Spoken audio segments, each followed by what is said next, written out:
Welcome to the fascinating world of electronics.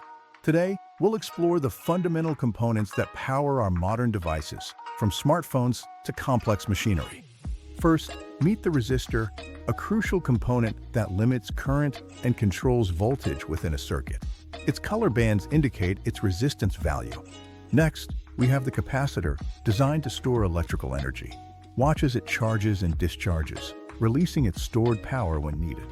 The diode is a semiconductor device that allows current to flow in only one direction, acting like a one-way valve. This is clearly demonstrated by an LED. Transformers are essential for changing voltage levels, either stepping them up or down, using electromagnetic induction between their primary and secondary coils. Beyond these, other vital components include transistors, inductors, and integrated circuits, each playing a unique role in complex electronic systems.